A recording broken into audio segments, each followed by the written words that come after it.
बिस्मिल्लाहिर्रहमानिर्रहीम। अस्सलाम वालेकुम नाज़रीन, मेरा नाम है अब्दुल रऊफ़ कुरैशी। आप देख रहे हैं मैक एसोसिएट यूट्यूब चैनल। जैसे कि नाज़रीन, हमने अपने पिछले लेसन के अंदर आपको डिज़ाइन रिबन के बारे में बताया था और इसके एक्शन बटन के बारे में बताया था। आज हम अपने डिस्कस करने वाले हैं लेआउट रिबन को। लेआउट रिबन के अंदर ये जो आप अपने स्क्रीन के ऊपर इस वक्त मौजूद एक्शन बटन देख रहे हैं, इनके क्या फंक्शन होते हैं और ये किस तरीके से काम करते हैं, इसके बारे में आज हम आपको पूरी डिटेल देंगे। तो हमारे साथ रहिएगा और इस वीडियो को आखिर तक देखिएगा ताकि आपको पूरी चीज़ समझ आ सके। फर्स्ट एक्शन बटन जो हमारे स्क्रीन के ऊपर इस वक्त दिख रहा है वो है मार्जिन्स। यहाँ पे आपको डिफरेंट साइज़ और डिफरेंट मार्जिन के बाय डिफ़ॉल्ट के अंदर सेटअप मिल जाता है।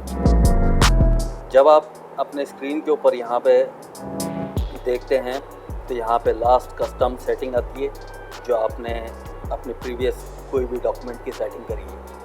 उसके अंदर जो आपका हेडर फुटर लेफ़्ट राइट जो उसका मार्जिन सेटिंग था वो लास्ट आपकी सेटिंग यहाँ पे दिखा रहा होता है। उसके बाद ये इसकी बाय डिफ़ॉल्ट सेटिंग्स हैं, जिसके अंदर ये आपको यहाँ पे इसकी मार्जिन सेटिंग यहाँ पे मेंशन नज़र आएगी।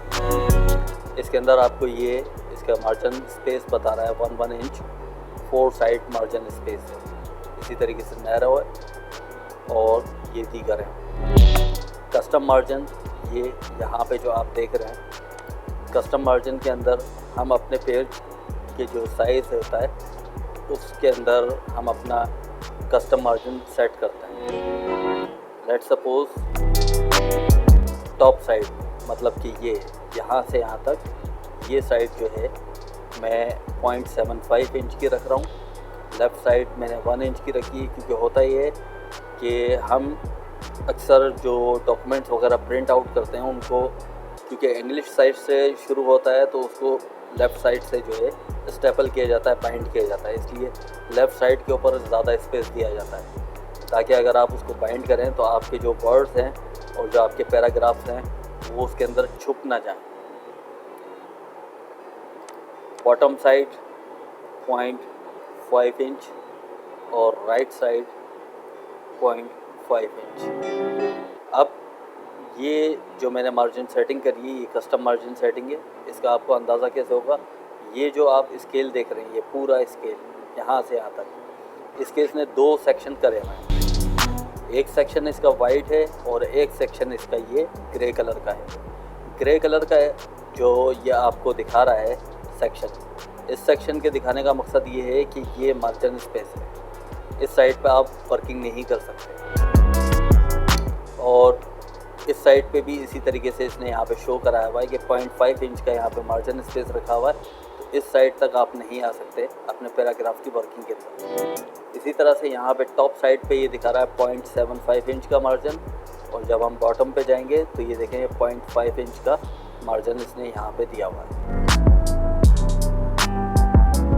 तो नाज़रीन, मार्जिन के अंदर हम अपने पेज का जो मार्जिन होता है उसको सेट करते हैं और उसको प्लान करते हैं।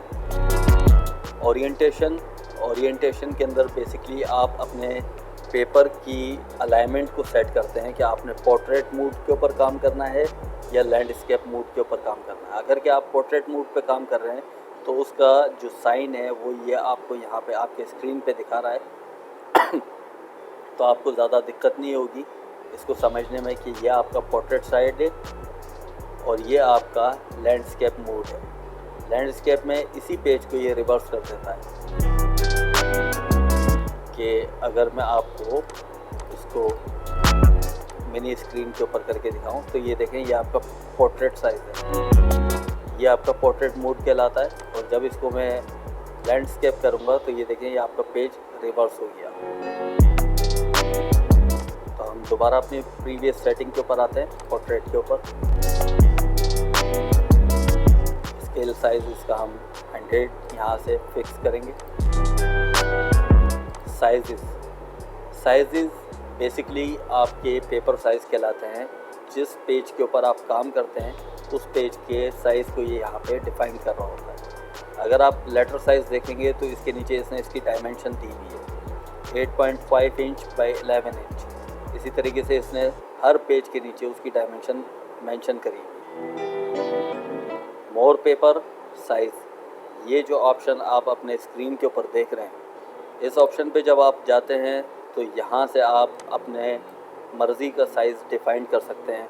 तो मैं इसका 20 इंच करके देखता हूँ।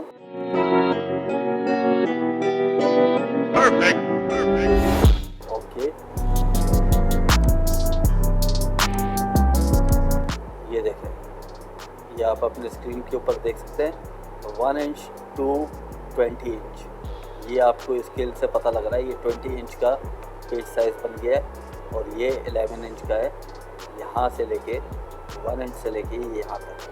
अगर आप इसको मैं क्लोज़ करता हूँ तो अब आपको और ज़्यादा वाज़ेह नज़र आएगा। ये देखें 1 इंच, यहाँ पे 1 दिखा रहा है और यहाँ पे 19, 18, फिर ये 19 और ये 20। तो ये 20 इंच का पेज साइज़ है।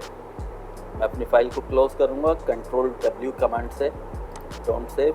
अब हम Ctrl+N का बटन दबा के न्यू फाइल ओपन कर लेंगे और दोबारा मैं अपने लेआउट रिबन की तरफ आ जाता हूँ। यहाँ पे मैंने एक फ़ाइल पहले से बनाई हुई है, इसको ओपन करके मैं आपको इसके बारे में समझाता हूँ। ये आपके लेआउट के ऊपर कॉलम्स का ये जो आप एक्शन बटन देख रहे हैं, इसके अंदर 1 कॉलम, ये जो आप देख रहे हैं ये 1 कॉलम इसको कॉल कर रहा है। ये जो आप अपने स्क्रीन के ऊपर देख रहे हैं ये 1 कॉलम है। 2 कॉलम प्रिपरेशन, यहाँ जब हम 2 कॉलम पे आते हैं तो 2 कॉलम इस तरह के ये आपकी कंटिन्यूशन में बन जाते हैं। जैसे ये 1 चल रही है इस वक्त हेडिंग 1, फिर 2, 3, 4 और ये 4 की कंटिन्यू सब हेडिंग आ रही है और ये 5, 6, 7 यहाँ पे आप अपने स्क्रीन के ऊपर देख रहे हैं। और जब हम 3 कॉलम के अंदर जाते हैं तो इस तरह से हमें 3 कॉलम ये मिल जाते हैं। और इसी तरीके से जब लेफ़्ट कॉलम की तरफ जाते हैं तो लेफ़्ट साइड का जो कॉलम सेक्शन है ये आपका छोटा होता है। इसकी जो आपकी राइटिंग लिमिट होती है वो यहाँ से यहाँ तक आपको मिल जाती है, जो इसने स्टैंडर्ड अपने बाय डिफ़ॉल्ट के अंदर रखी हुई है।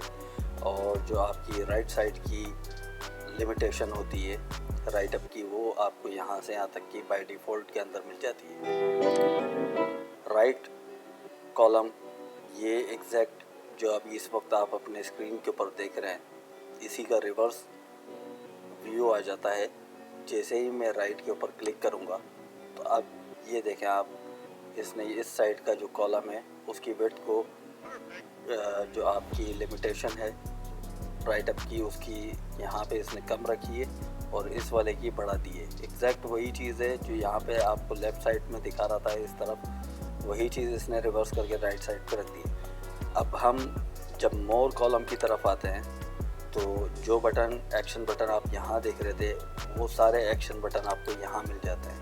1, 2, 3, लेफ़्ट, राइट, ये आपके पास पांचों ऑप्शन यहाँ पे प्रेजेंट स्क्रीन के ऊपर मौजूद होते हैं। इसमें आपके पास ऑप्शन यहाँ पे एक्स्ट्रा ऑर्डिनरी मिल जाता है आपको, जिसमें आप अपने चाहें तो कॉलम के नंबर ऑफ़ कॉलम्स बढ़ा सकते हैं एज़ यू विश, जो आपकी रिक्वायरमेंट है, और चाहें तो उसके अंदर लिमिटेड भी कर सकते हैं। इस तरीके से डिपेंड करता है आपके ऊपर कि आप किस तरह से अपने राइटिंग की जो पोजीशन है उसको क्या रखना चाह रहे हैं, फॉर्मेटिंग पोजीशन। जब हम यहाँ पे 2 कॉलम में बात करते हैं तो ये देखें, ये आपको यहाँ पे 0.5 इंच का गैप दिखा रहा है। ये जो स्पेस आ रहा है ये आप अपने स्क्रीन के ऊपर, ये आपको इसकी एक पिक्चर भी दिखा रहा है जो आपको यानी कि प्रेजेंट शेप में दिखा रहा है कि यहाँ पे ये जो सेंटर में आप वाइट कलर की लाइन देख रहे हैं,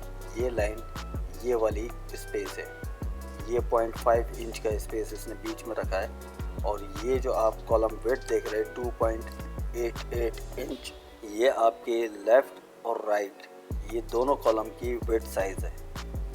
तो इसके अंदर आप अपनी स्पेसिंग बढ़ा भी सकते हैं और चाहें तो उसको कम से कम लेवल पे भी ले जा सकते हैं। इस तरह से जैसे ये मैंने यहाँ पे अभी 0.25 इंच का गैप रखा है, तो आप ये देखिए इसने यहाँ पे और स्पेस को और कम कर दिया। जब मैं इसको 0.5 इंच करूँगा तो ये देखें, ये वाला जो सेक्शन है आपका ये ऑटोमेटिकली एडजस्ट होगा और इस तरफ जो है ये सेंटर जो आपकी स्पेस लाइन है इसको मैं डिफाइन कर रहा हूँ।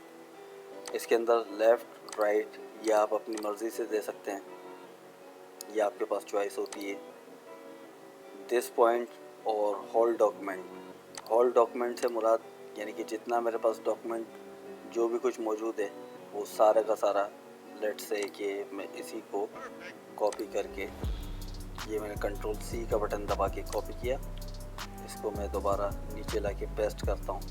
तो अब ये आपको क्लियरली दिख रहा है कि ये कंटिन्यूशन में डॉक्यूमेंट मेरा चल रहा है और यहाँ पे हर पेज पे मेरे पास स्टैंडर्ड 2 कॉलम्स मौजूद हैं। इस तरह के कॉलम्स अमूमन जो न्यूज़पेपर वगैरह के अंदर काम करते हैं वो लोग इसको ज़्यादा यूटिलाइज़ कर रहे होते हैं, क्योंकि न्यूज़पेपर के अंदर कॉलम वाइज न्यूज़ लिखी जा रही होती है। अब इसके अंदर मैं आपको यहाँ पे और वाज़े करके समझा देता हूँ। ये जैसे मेरे पास 2 पेज हैं, अगर मैं व्यू करके आपको दिखाऊं मल्टीपल के अंदर, तो ये देखें 3 पेज मेरे पास यहाँ पे क्लियरली दिख रहे हैं।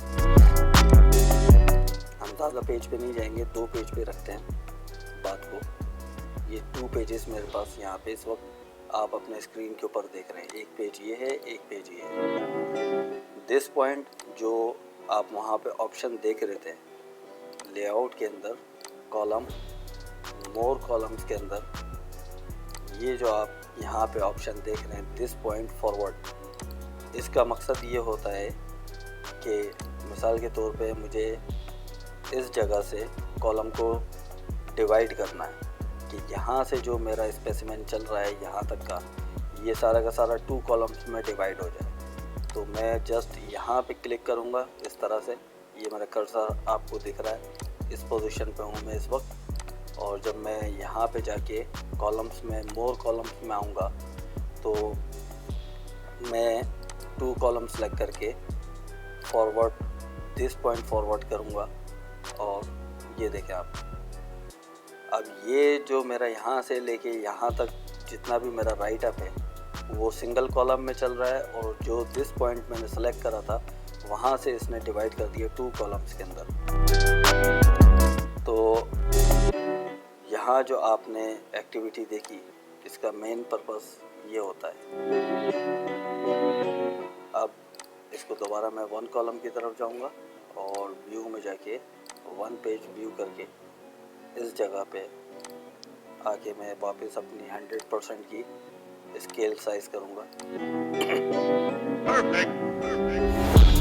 लेआउट कॉलम्स के बारे में आपने देख लिया कि इसकी क्या पर्पस होते हैं और किस तरीके से इसमें हम अपनी चीज़ों को सेट आउट कर रहे होते हैं। अब यहाँ पे हम बात करते हैं ब्रेक की। ये जो आप अपने स्क्रीन के ऊपर देख रहे हैं पेज ब्रेक, पेज ब्रेक किस लिए दिया जाता है, इसके देने का क्या मकसद होता है, ये मैं अभी आपको बता देता हूँ।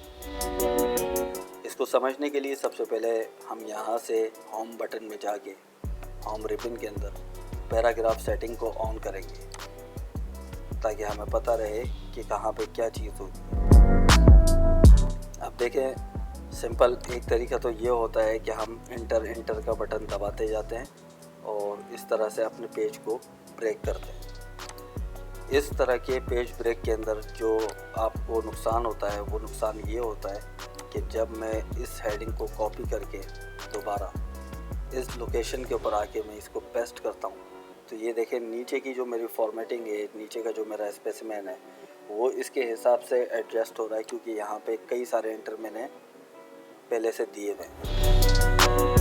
पहली चीज़ ये आप अपने जहन में रखें। अक्सर लोगों को यही परेशानी आती है कि जब वो नेक्स्ट पेज के ऊपर जाते हैं और प्रीवियस पेज के अंदर कोई चीज़ ऐड करते हैं तो उनके अगले पेज के ऊपर उसका इम्पैक्ट आ रहा होता है। उस इम्पैक्ट को ख़त्म करने के लिए आपके पास यहाँ पे लेआउट के अंदर पेज ब्रेक का ऑप्शन मौजूद है। इस ऑप्शन के ज़रिए लेट सपोज मैंने इस पोजीशन के ऊपर अपने माउस कर्सर को क्लिक करा और यहाँ से जाके मैंने पेज ब्रेक कर दिया। अब ये आप देख रहे हैं, ये स्क्रीन के ऊपर आपको शो भी करा रहा है कि यहाँ से पेज ब्रेक हो गया है।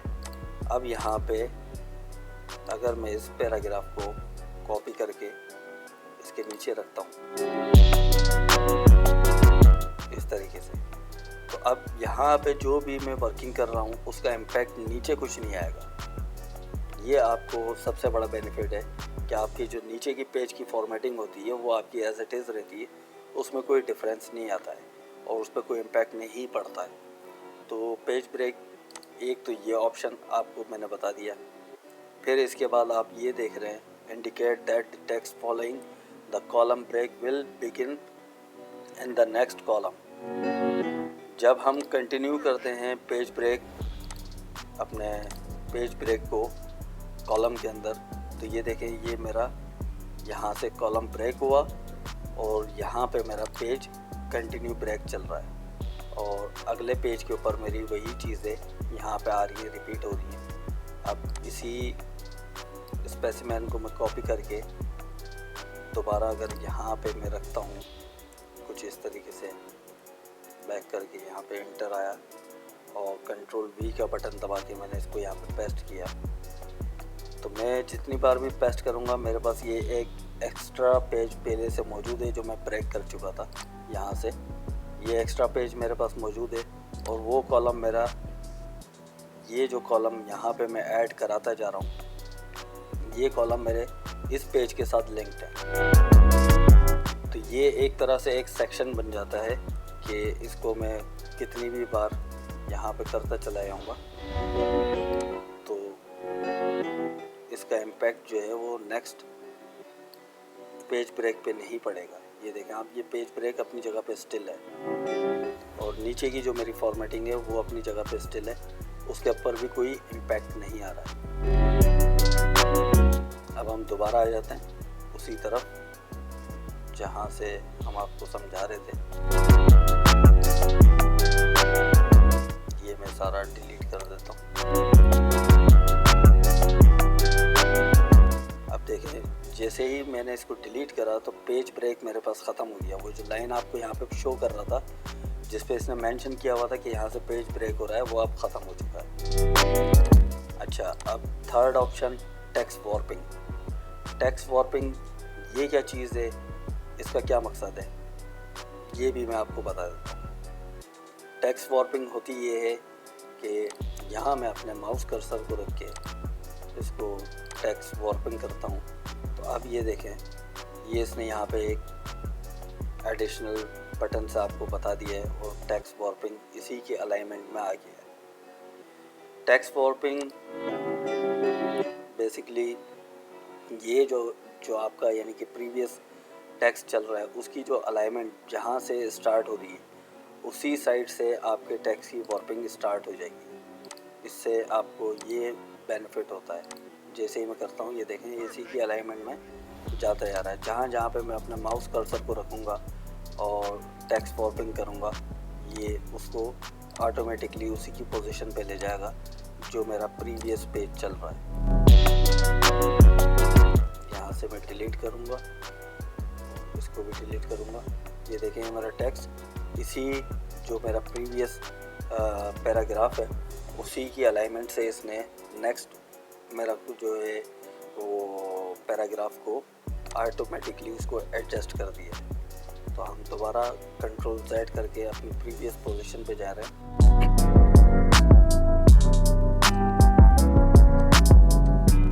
ये दोबारा मैं अपनी प्रीवियस पोजीशन पे आ गया हूँ।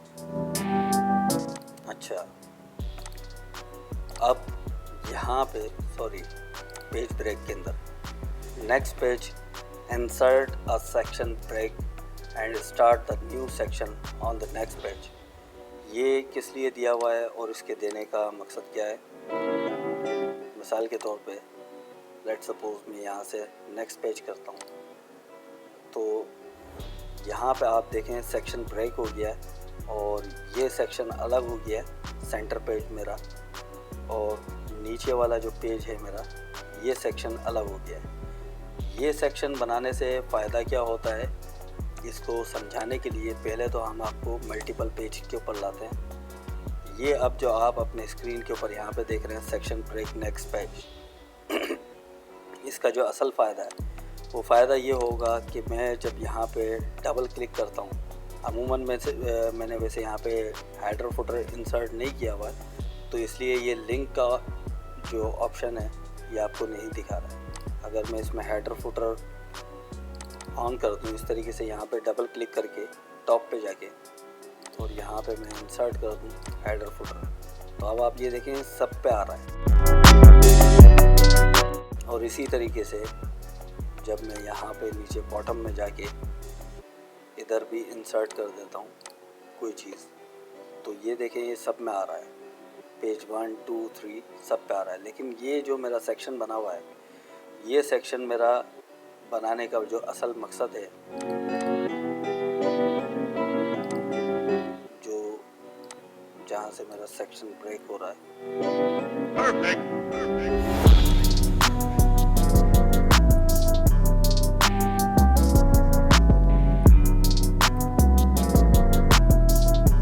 इसको मैं डिलीट करके दोबारा इस पोजीशन पे लाता हूँ और अब यहाँ से मैं आपको सेक्शन ब्रेक करके दिखाता हूँ। ये देखें, अब ये मैं नेक्स्ट पेज के ऊपर लेके जा रहा हूँ, सॉरी, बल्कि हम इसको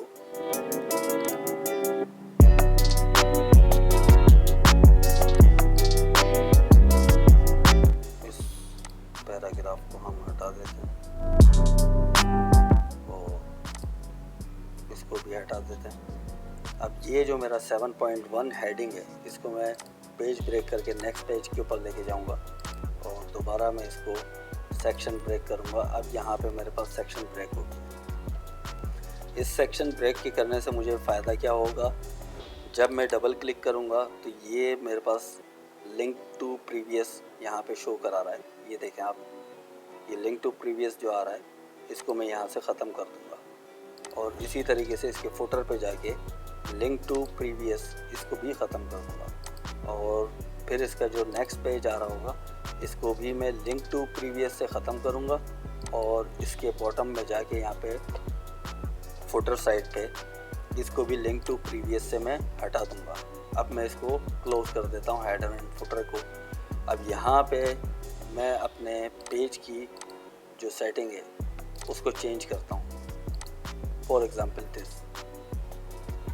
और थोड़ा सा मैं यहाँ से स्केल साइज़ कम करता हूँ ताकि चीज़ें फ्रंट के ऊपर एक स्क्रीन पे होंगी तो आपको समझ में आएगी। अब ये देखें आप, मेरा ये जो फर्स्ट पेज था ये A4 साइज़ के ऊपर पोर्ट्रेट मोड के ऊपर सेट है और जो मेरा बीच का पेज है ये सेंटर पेज जो मैंने ब्रेक किया है सेक्शन ब्रेक, ये मैंने लैंडस्केप में करा है, A4 साइज़ का है और इसके बाद वाला ये जो है मेरा ये A4 पेज है और इसकी जो फॉर्मेटिंग है और जो सेटिंग है वो दोनों की सेम है।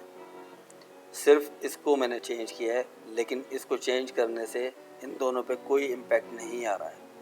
उसकी वजह यही है कि पहले तो मैंने यहाँ से अपने लिंक प्रीवियस यानी कि इस पेज से जो लिंक हो रहा था इसका हेडर फुटर उसको ख़त्म कर दिया ताकि इनकी हेडर फुटर की सेटिंग के ऊपर कोई इम्पैक्ट ना आए।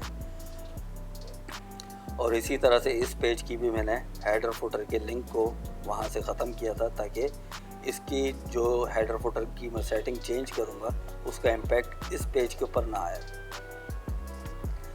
तो अब यहाँ पे मैं जो चाहे वो पेज साइज़ चेंज कर सकता हूँ, लेकिन इसका इम्पैक्ट मेरे किसी दूसरे पेज पे नहीं पड़ेगा।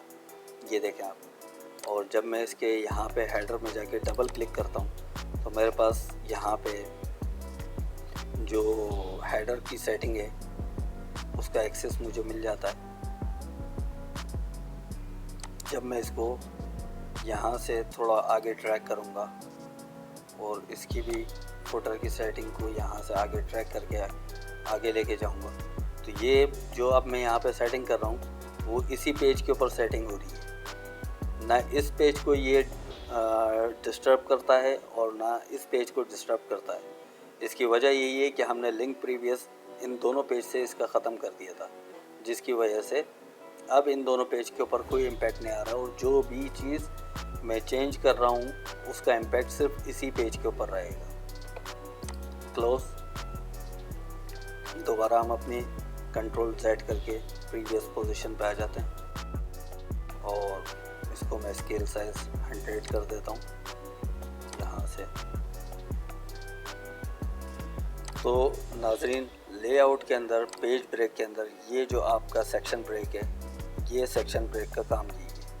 जैसे कि मैंने आपको ये बताया था कि कॉलम से सेक्शन ब्रेक बढ़ता चला जाएगा जो आपने सेक्शन ब्रेक करा है, एग्जैक्ट वही प्रोसीजर इसका भी यही है। जो मैं नेक्स्ट पेज करके सेक्शन बनाऊंगा, उस सेक्शन को कंटिन्यूस चलाने के लिए ये insert a section break and start the new section on the same page, यानी कि इस पेज का जो मैंने ब्रेक करा है, इस पेज को जिसको मैंने ब्रेक करा है, इसके ज़रिए ऑप्शन के ज़रिए, इस ऑप्शन के ज़रिए उस पेज की कंटिन्यूशन में यहाँ से रखूँगा।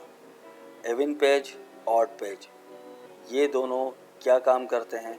मिसाल के तौर पे लेट्स सपोज यहाँ मैं हेडर के अंदर डबल क्लिक करके आता हूँ और यहाँ पे मैं लिखता हूँ मैक एसोसिएट्स और यहाँ पे मैं कंट्रोल R दबा के राइट हैंड के ऊपर पाकिस्तान इंजीनियरिंग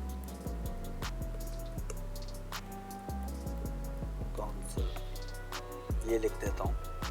तो नीचे इसके फुटर में यहाँ पे मैं कंट्रोल R दबा के राइट हैंड के ऊपर आके यहाँ पे मैं इंसर्ट से जाके जो आपका पेज है उसके मैं करंट पोजीशन लेके यहाँ से,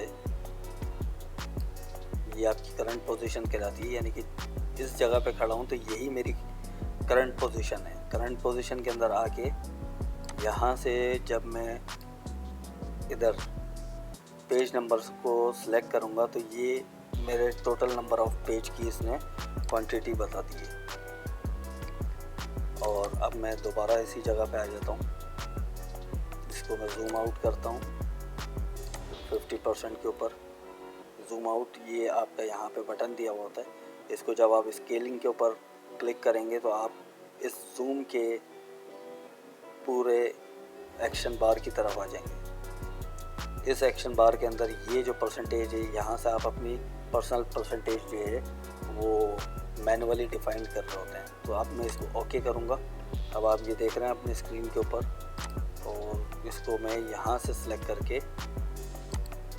ये पूरा यहाँ तक का मैंने कॉपी कर लिया है और दोबारा मैं नीचे जाऊँगा और इसको कंट्रोल V दबा के पेस्ट करूँगा। अब जो हम बात कर रहे थे यहाँ पे इवन पेज, ऑड पेज, जब मैं इवन पेज की बात करता हूँ तो ये जो मेरा फर्स्ट पेज है, यानी कि ये वाला पेज, इसके अंदर से हेडर फुटर ख़त्म कर देगा। इसके हेडर फुटर को मैं डिफरेंट कर सकता हूँ और वो जो डिफरेंट हेडर फुटर होगा वो हर इस पेज के बाद वैसा ही डिफरेंट पेज आ जाएगा। आपके एग्जाम्पल के लिए ये मैं करके दिखा देता हूँ।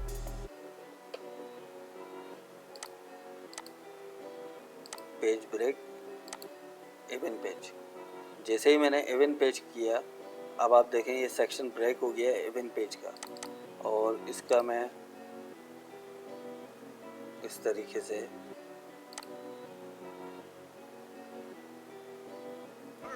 हटा देता हूँ और यहाँ जाके मैं इसको लिंक प्रीवियस ख़त्म करके यहाँ से अब मैं इंसर्ट कराता हूँ,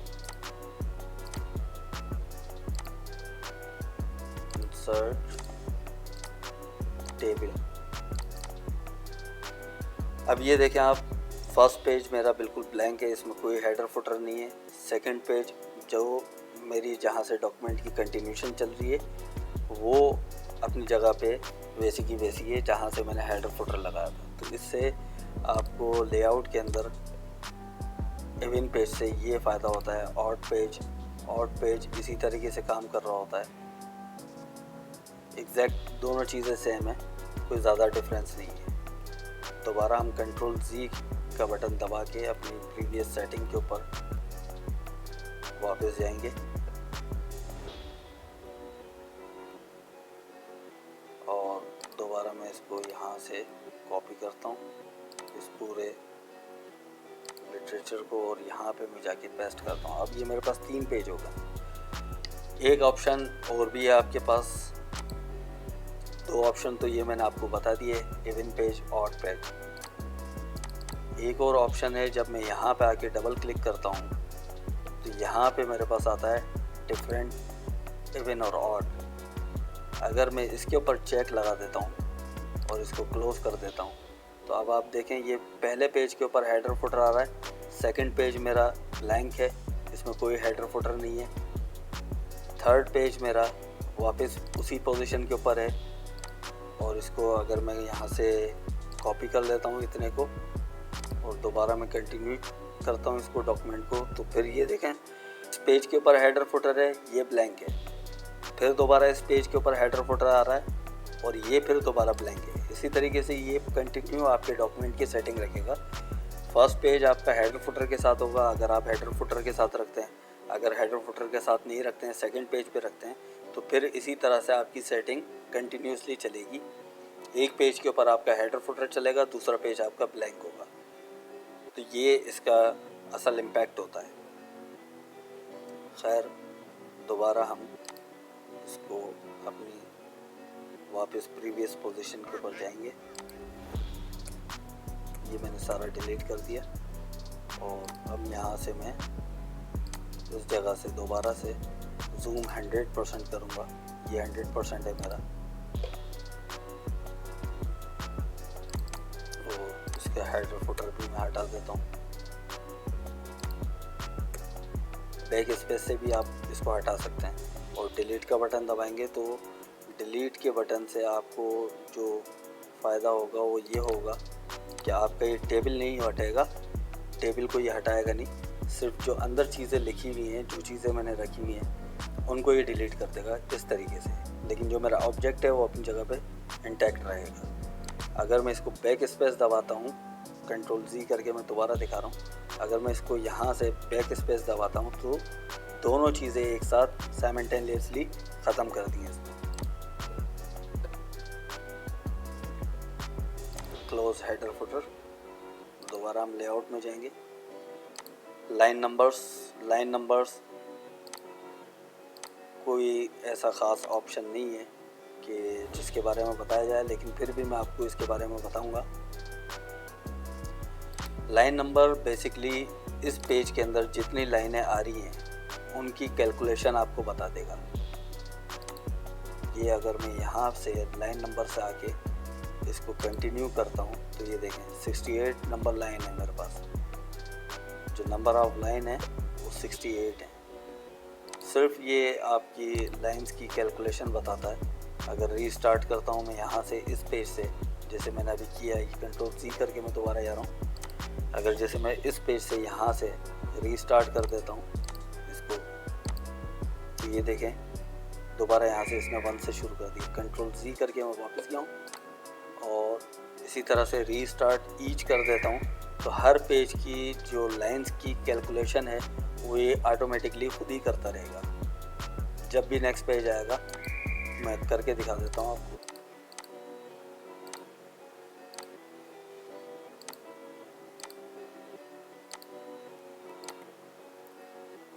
अब एंटर दबा के यहाँ से मैं दूसरे पेज पे गया हूँ। अब ये देखें दोबारा इसने इसको 1 नंबर कर दिया है। ये आप अपनी स्क्रीन के ऊपर देख रहे हैं। ये इसको मैंने पेस्ट किया, फिर कंट्रोल दबा के एंटर किया, नेक्स्ट पेज पे आया। ये ऑटोमेटिकली इसको हर पेज के अंदर 1 नंबर से स्टार्ट करेगा। तो बेसिकली यहाँ पे जो आप रीस्टार्ट ईच सेक्शन देख रहे हैं, लाइन नंबर्स, इसका ये काम होता है। अब हम दोबारा प्रीवियस सेटिंग पे जाएंगे अपनी, और यहाँ से मैं लाइन नंबर नन कर देता हूँ। अब मुझे यहाँ पे कोई लाइन नंबर ये शो नहीं कराएगा। लाइन नंबरिंग ऑप्शन, यहाँ से मैं लाइन नंबरिंग की जो सेटिंग है उसको डिफाइन कर सकता हूँ, लेफ़्ट टू राइट या राइट टू लेफ़्ट, जो मुझे समझ में आता है। अगर मैं चाहता हूँ कि लाइन नंबर इस तरफ ये दिखाए, यहाँ पे ना दिखाए, तो मैं इसकी पोजीशन चेंज कर सकता हूँ। लेफ़्ट साइड यहाँ देखना चाहता हूँ, यहाँ नहीं देखना चाहता तो ये सिलेक्ट कर लूँगा। डिफरेंट ऑड एंड इवन, जो अभी मैंने आपको प्रीवियस सेटिंग बताई थी कि हर ऑड पेज के बाद जो इवन पेज होगा उसके ऊपर ये आपको लाइन नंबर शो कराएगा। सेंटर पेज के ऊपर जो ऑड पेज होगा आपका उसके ऊपर ये लाइन नंबर शो नहीं कराएगा। डिफरेंट फर्स्ट पेज यानी कि फर्स्ट पेज के ऊपर लाइन नंबर शो करा देगा, बकिया पेजेस के ऊपर लाइन नंबर शो नहीं कराएगा।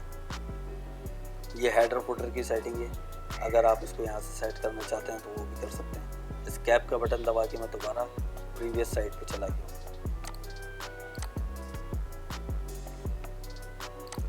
अच्छा, अब हम बात करते हैं हैबिटेशन के बारे में।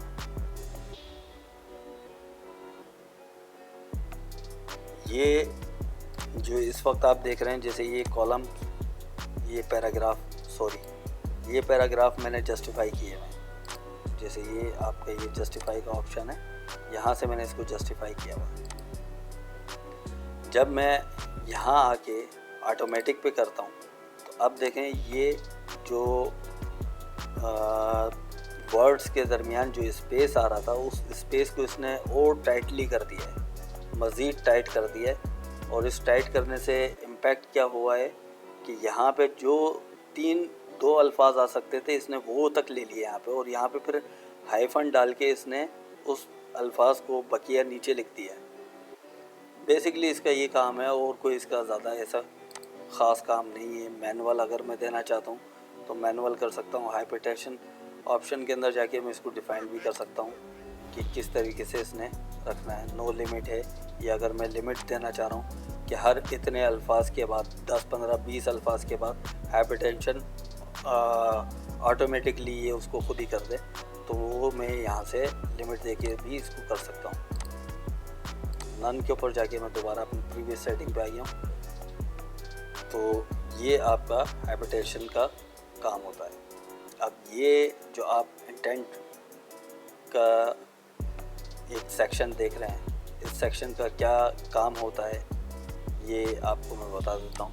मिसाल के तौर पे एग्जांपल, ये मैंने पैराग्राफ सेलेक्ट करा है और यहाँ से मैं लेफ़्ट साइड यानी कि लेफ़्ट साइड से यहाँ से इसने कितना स्पेस छोड़ना है इसको अगर मैं बताता हूँ 3 इंच, तो ये देखिए 3 इंच का गैप देके इसने इस पैराग्राफ को यहाँ से स्टार्ट कर दिया है। अब इसको बाद में जितने भी यानी कि एंटर करूँगा वो इसी अलाइनमेंट से स्टार्ट होंगे मेरे। एक तो आपका ये हो गया इंटेंट का लेफ़्ट साइड। इसी तरीके से राइट साइड है, अगर राइट साइड से छोड़ूंगा तो गैप इस तरफ से आएगा, इस तरफ से नहीं आएगा। ये 0 करके मैं दोबारा प्रीवियस पोजीशन के ऊपर आई हूँ। अब ये जो आप देख रहे हैं बिफोर और after, before and after spacing, ये क्या चीज़ है? मिसाल के तौर पे यहाँ पे मैंने ये 2 पैराग्राफ आपके सामने सेलेक्ट कर ली, बल्कि मैं 3 कर देता हूँ ताकि और आपको जो है आपका कॉन्सेप्ट क्लियर हो जाए। इन तीनों के दरमियान में ये जो आप स्पेस देख रहे हैं कि ये पहली हेडिंग आती है, उसके बाद ये पैराग्राफ आता है, इसके दरमियान में ये स्पेस है। इस स्पेस को बढ़ाने और घटाने के लिए हम इस चीज़ का इस्तेमाल कर रहे होते हैं। अगर मैं 2 पॉइंट का देता हूँ तो आप देखें ये इसने स्पेस बढ़ा दिया है, और यहाँ नीचे की तरफ आफ्टर साइड के ऊपर यहाँ पे नीचे की साइड पे ये स्पेस को मेंटेन नहीं कर रहा है। अगर मैं दोनों को बैलेंस करना चाहता हूँ तो फिर मैं दोनों को 2 और 2 का कर दूंगा स्पेस, तो अब ये इसने बैलेंस कर दिया। ये देख रहे हैं आप, ये ऊपर इसने जितना स्पेस छोड़ा हुआ उतना ही स्पेस नीचे छोड़ा हुआ है। इसके अंदर मैं अपनी सेटिंग जैसे चाहे कर सकता हूँ। आप देखें ऊपर का स्पेस बढ़ गया, नीचे का कम है। जब मैं नीचे का भी बढ़ाऊँगा तो अब ये सेंटर के अंदर मेरा जो स्पेसिमेन है वो खड़ा हुआ है सेंटर के अंदर। तो यहाँ पे इसका जो असल काम है वो ये है कि आप अपनी लाइन स्पेस जो है, पैराग्राफ स्पेस, उसको बढ़ाते और कम करते हैं। पोजीशन इस वक्त जो आपके सामने आप स्क्रीन के ऊपर देख रहे हैं ये इसलिए बंद है क्योंकि यहाँ पे मैंने कोई ऐसा ऑब्जेक्ट लगाया नहीं है। मिसाल के तौर पे मैं यहाँ से एक ऑब्जेक्ट बनाता हूँ इस तरह से। ड्राइंग्स के अंदर जाके मैंने शेप में ये ऑब्जेक्ट मैंने बना दिया। अब 2 चीज़ें हैं, एक तो आपका ये इन लाइन विद टेक्स्ट, अभी इसको मैं पोजीशन कहीं पे भी लेके जाऊंगा, देखें कहीं पे भी कोई इम्पैक्ट नहीं आएगा। जो मेरे पैराग्राफ हैं, जो उनका फॉर्मेट है, वो अपनी जगह पे सेट रहेगा। लेकिन अगर मैं इसको कट करके यहाँ पे 2 मरतबा मैं इंटर करके इस जगह पे पेस्ट करता हूँ, अब ये अपनी जगह से हिल रहा है, ये देख रहे हैं आप। मैं इसको किसी भी जगह पे मूव कर सकता हूँ, इसकी कोई पोजीशन इसने अभी कोऑर्डिनेट्स इसके सेट नहीं किए। लेकिन जैसे ही मैं इसको इनलाइन करता हूँ, तो जिस जगह पे मैं इसको ले जाके रखूँगा उस जगह पे ये लाइन के शुरू के अंदर स्टार्ट करेगा। अब इसको जो मेरा पेज है, ये मेरा असल में पूरा पेज है कंप्लीट, ये एक पेज है, ये जो आप अपने स्क्रीन के ऊपर देख रहे हैं ये एक पेज है यहाँ से यहाँ तक। इस पेज के अंदर अगर मैं इसकी सेटिंग रखना चाहता हूँ कि पेज के बिल्कुल सेंटर में, तो जैसे मैं बिल्कुल सेंटर में करूँगा तो ये देखें मेरा सर्किल ऑब्जेक्ट जो है ये पेज के यानी कि 4 साइड बिल्कुल सेंटर में आया है। और इसी तरह से टॉप लेफ़्ट है, टॉप सेंटर है, ये वाला आपका टॉप राइट साइड है, ये आपका पेज का वर्टिकल सेंटर है ये राइट साइड के ऊपर, और ये लेफ़्ट साइड आपका वर्टिकल सेंटर है।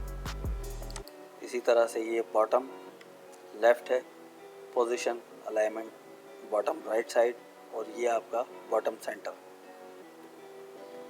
तो ये ऑप्शन इस तरह से काम कर रहा होता है। दोबारा हम स्केल अपना 100% करेंगे।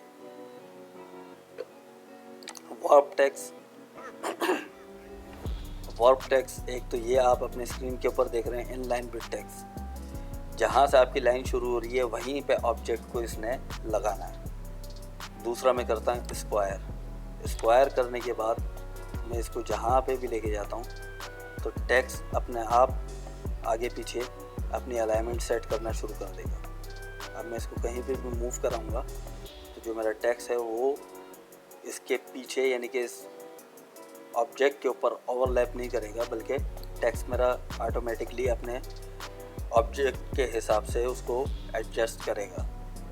और जब मैं इसको टाइट कर देता हूँ तो ये जो पोजीशन है ये आप अगर देखें, इसको मैं सेंटर में रखे हूँ, ये टाइट पोजीशन है, ये देख रहे हैं आप, ये बिल्कुल इसने इस तरह से इसके सर्किल के साथ साथ टाइट पोजीशन में चलाया। स्क्वायर में करता हूँ तो ये देखें, अब मैं इसको हटा देता हूँ, ये इसने यहाँ से कट करा है और इसको यहाँ से कट करा है, अलाइनमेंट इसकी स्क्वायर के अंदर बन रही है। लेकिन जब मैं इसको टाइट पोजीशन पे जाता हूँ तो अलाइनमेंट इसकी सर्किल के हिसाब से जाएगी। थ्रू वही चीज़ है जो आपको अभी यहाँ पे दिखाई गई है टाइट पोजीशन, उसी की एक और एडिशनल पोजीशन है थ्रू की। अच्छा, फिर आता है टॉप एंड बॉटम, यानी कि पैराग्राफ के या तो टॉप पे जाएगा या बॉटम पे आएगा। जो भी लाइन होगी या तो उसकी टॉप पे रहेगा, या तो लाइन टॉप पे जाएगी या बॉटम पे आएगी। ये देखें, ये अपने हिसाब से खुद ही ऑटोमेटिकली उसको लाइंस को एडजस्ट करता है। जैसे जैसे मैं ऊपर नीचे करता हूँ इसको, तो ये खुद ब खुद उसको लाइंस को एडजस्ट करता है। फिर उसके बाद हम आते हैं बिहाइंड टेक्स्ट। ये अब आप अपने स्क्रीन के ऊपर देख ही रहे हैं कि जो मेरा ऑब्जेक्ट है वो टेक्स्ट के बैक साइड पे चला गया है, और अगर मैं फ्रंट ऑफ टेक्स्ट करूँगा तो जो मेरा टेक्स्ट है उसके ऊपर ओवरलैप कर जाएगा। एडिट वार्प पॉइंट्स, इसके अंदर मैं अपने पॉइंट्स को डिफाइन कर सकता हूँ इस तरह से। ये मेरा मैनुअल तरीका होगा। दोबारा मैं कंट्रोल Z करके प्रीवियस साइड पे जा रहा हूँ और मूव विद टेक्स्ट, ये वही चीज़ आ जाती कि जहाँ इसको मूव करूँगा टेक्स्ट भी इसके साथ मूव करेगा। इसी तरीके से मोर लेआउट, इसके अंदर आपको ये मज़ीद लेआउट दे देता है। वही चीज़ जो आप यहाँ पे देख रहे थे उसी चीज़ को आपको इसने एक स्क्रीन के ऊपर ला के दिखा दिया। Left only, right only, largest only, top bottom, left right, यहाँ पे आपको मज़ीद सेटिंग मिल जाती है। कैंसिल करते हैं इसको, ऑब्जेक्ट को हम यहाँ से दोबारा इसी पोजीशन के ऊपर लेकर आ रहे हैं।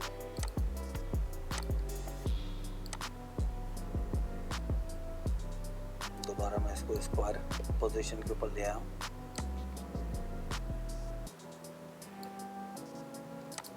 अच्छा, ब्रिंग फॉरवर्ड और ब्रिंग टू फ्रंट टेक्स्ट। अगर हम इसको इन फ्रंट ऑफ टेक्स्ट करेंगे तो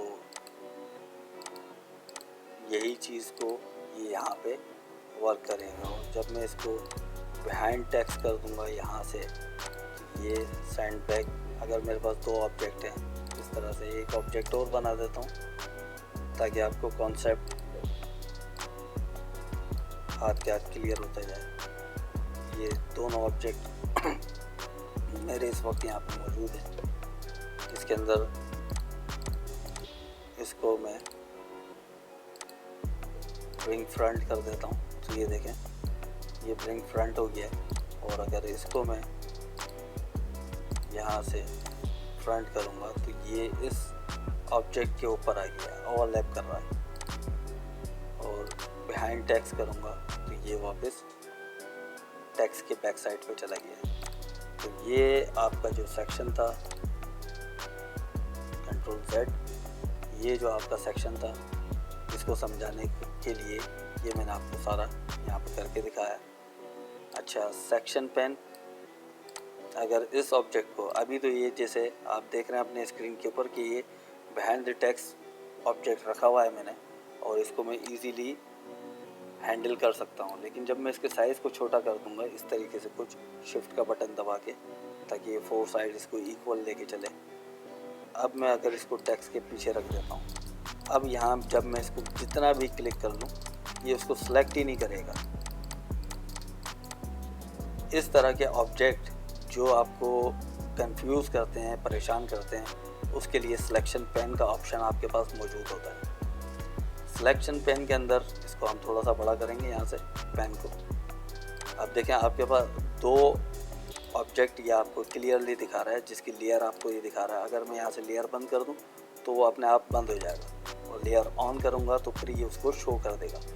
लेयर 2 ये बता भी रहा है आपको रेक्टेंगल है। इसको मैं डिलीट कर सकता हूँ यहाँ से सिलेक्ट करके। और ये जो अब आप देख रहे हैं कि ये मैं इसको सिलेक्ट करने की कोशिश कर रहा हूँ लेकिन हो नहीं रहा है, बड़ी मुश्किल से इसकी सिलेक्शन हो रही है, आसानी से नहीं हो रही। इसको आसानी से सिलेक्ट करने के लिए आप यहाँ पे जस्ट क्लिक करेंगे, ये देखें ये इसने सिलेक्ट कर दिया है। यहाँ से मैं इसकी पोजीशन छेड़ के और इसको डिलीट का बटन दबा के इसको डिलीट कर दूँगा। तो ये सेक्शन पेन जो मेरा यहाँ पे मौजूद है, इसका ये काम होता है।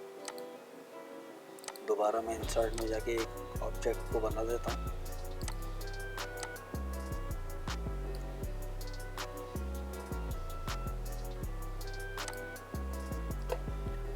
ये पेंटागन मैंने यहाँ पे आपके लिए तैयार कर दिया है ताकि आपको अलाइनमेंट में समझा सकूँ। लेफ़्ट अलाइन, ये देखें, सेंटर अलाइन, राइट अलाइनमेंट, ये 3 पोजीशन यहाँ से भी आप एडजस्ट कर सकते हैं। टॉप ऊपर चला जाएगा, मिडिल, पेज का मिडिल,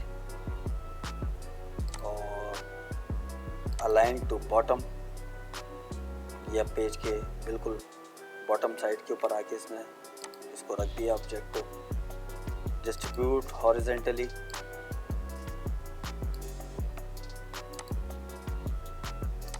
इस तरीके से मैं इसको हिला भी सकता हूँ। और अलाइन टू पेज, कि पेज की अलाइनमेंट में रहना चाहिए। और इसको मैं डिस्ट्रीब्यूट वर्टिकली करता हूँ, तो ये देखें आप अपनी स्क्रीन के ऊपर सेंटर हो गया। अलाइन टू मार्जिन, पेज की जो आपकी लिमिटेशन है उसी के अंदर ये इसको रखेगा।